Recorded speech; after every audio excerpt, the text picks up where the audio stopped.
어, 어, 안녕하세요. 테드 발표를 맡게 될 박정원이라고 합니다. 어,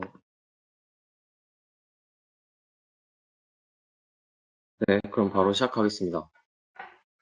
인간이 어떻게 탄생했는지에 대해 처음으로 상상한 사람은 누구였을까요? 기원전 5세기경 자연 철학자인 아낙시만드로스는 인류의 기원은 습기라고 주장했습니다. 그는 첫 번째로 탄생한 동물은 가시돋친 물고기의 형태를 하고 있었을 것이라고 상상했습니다. 또 이 물고기들이 땅 위로 올라오면서 태양의 온기로 인해 외피가 벗겨지고 이 외피 속에서 사람이 탄생했다고 설명했습니다. 지금 생각해보면 허무맹랑한 소리처럼 들리지만 자연에 대한 관찰이 유일한 탐구 수단이었던 당시로는 인류의 기원을 규명하기 위한 나름의 시도였다는 생각이 들었습니다. 19세기 중반 영국의 생물학자 다윈은 종의 기원이라는 책으로 세상을 놀라게 합니다. 여러분들께서도 잘 아시다시피 그는 적자 생존과 자연 선택을 기반으로 진화의 과정을 설명합니다. 집단 내에서 변이가 발생하고 이로 인해 개체 간 생존 경쟁에서의 우위가 결정됩니다. 이 우위는 필연적으로 생존에 유리한 개체의 번식을 도울 것이고 결과적으로 이러한 개체가 번성하게 됩니다. 통계학자 로널드 피셔는 이에 대해 자연 선택은 각 개체의 적합도를 증가시킨다 라는 명제를 자연 선택의 기본 정리로 정의하기도 합니다. 적합도에 관해서는 뒤에서 다시 설명드리겠습니다. 흔히 다인적 사고가 비판받는 가장 큰 이유는 자연 선택된 자와 도태된 자 간의 괴리를 필연적인 현상으로 강조했다는 것입니다. 이는 제국주의의 출현을 야기하였고 사회 진화론은 식민 정책의 합리화에 이용되었습니다. 사람들은 다윈의 진화론 하면 무한한 경쟁 사회를 먼저 떠올리고 협력과 호혜는 다윈의 진화론과 거리가 먼 것으로 여겨집니다. 하지만 과연 협력은 다인적 사고와 반대되는 것일까요? 프랑스 철학자 오기스트 콩트는 이타주의, 알투리즘이란 용어를 타인의 행복과 이익을 위해 자신을 희생하는 행위로 정의합니다.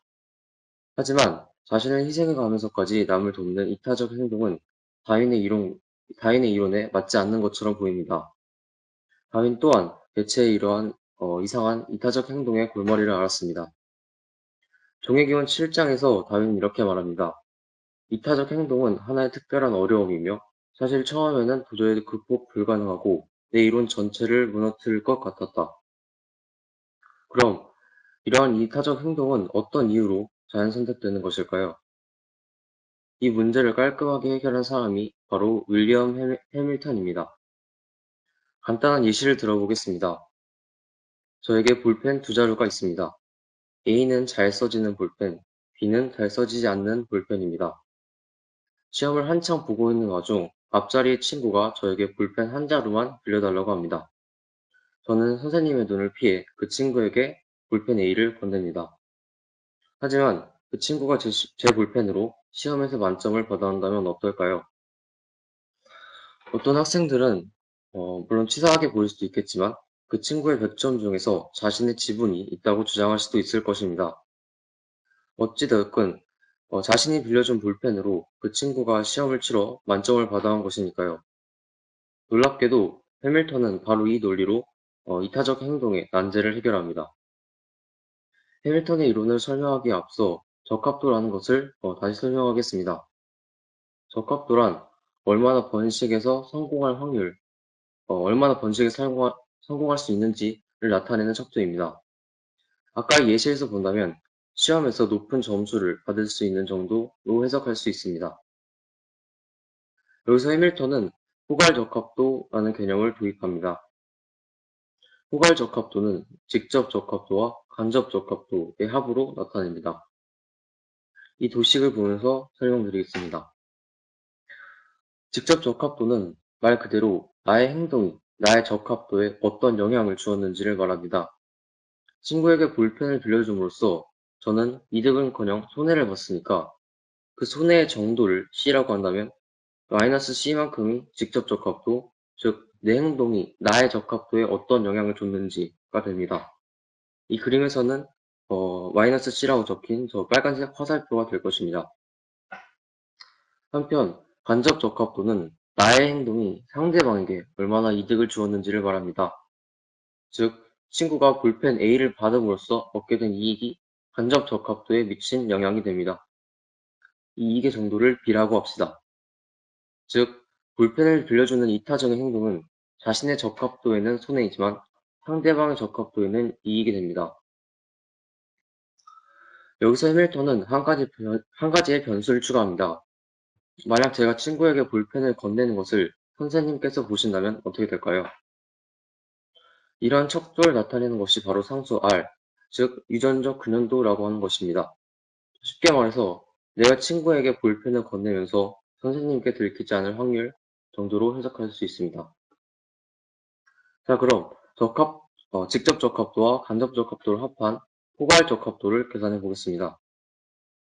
제가 원래 가지고 있었던 적합도를 1이라고 한다면, 저는 C로 친구를 도움으로써 저의 적합도에 손해를 봤으므로 직접 적합도는 C만큼 감소한 것이 됩니다. 대신 친구가 B 곱하기 R만큼의 적합도의 이득을 보게 됩니다. 따라서 원래 있었던 적합도 1에 내가 손해를 본 정도 C만큼을 빼고 친구가 얻은 이익의 정도 B 곱하기 R만큼을 더해주면 포괄 적합도가 됩니다. 포괄 적합도가 이타적 행동을 하기 전 원래 가지고 있었던 적합도 1보다 크다면 볼펜을 빌려주는 것 같은 이타적 행동은 자연 선택될 것입니다. 이타적인 행동이 자신의 번식과 생존에 긍정적으로 작용했다는 의미가 되기 때문입니다. 반대의 경우, 즉, 그 포괄 적합도가 1보다 작은 경우 이타적 행동은 자연 선택되지 않을 것입니다. 따라서 힐밀턴은 이타적 행동의 자연 선택이 일어나는 조건으로 -c 더하기 r 곱하기 b가 0보다 크다는 것을 제시하고 이를 해밀턴의 법칙이라고 부릅니다. 해밀턴의 법칙은 하나의 개체의 관점에서 이타적인 행동을 설명합니다. 저는 여기서 한 가지 궁금증이 들었습니다. 생존 확률을 높이기 위해, 즉 자신의 적합도를 증가시키기 위해 이타적인 행동을 하는 개체의 범위는 어디까지일까요?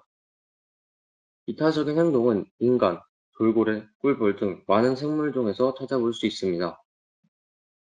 이러한 이타적인 행동의 법칙은 어떤 생물 범위에까지 적용되는 것일까요? 미국의 생물학자 린 마굴리스는 세포 내 공생설을 주장한 학자로 유명합니다. 다른 원핵세포에게 먹힌 원핵세포가 완전히 소화되지 않고 남아있다가 세포 소기관으로 변화하면서 서로 공생하게 되었다는 이론입니다. 대표적인 예가 바로 엽록체와 미토콘드리아의 기원을 설명하고 있습니다. 교과서 또한 세포 소기관의 하나인 엽록체와 미토콘드리아가 독자적인 DNA와 리보솜을 가진다는 사실이 세포 내 공생설의 증거라고 수록하고 있습니다. 린 마골리스는 여기서 한 발 더 나아가 세포 내 공생설을 통해 원핵세포에서 진핵세포로의 진화를 설명합니다. 먼 옛날 각자 떨어져 살아가던 미생물들이 상호작용을 통해 공생하였고 소기관들의 복잡한 융합을 통해 최초의 진핵세포가 탄생하였다고 그녀는 주장합니다.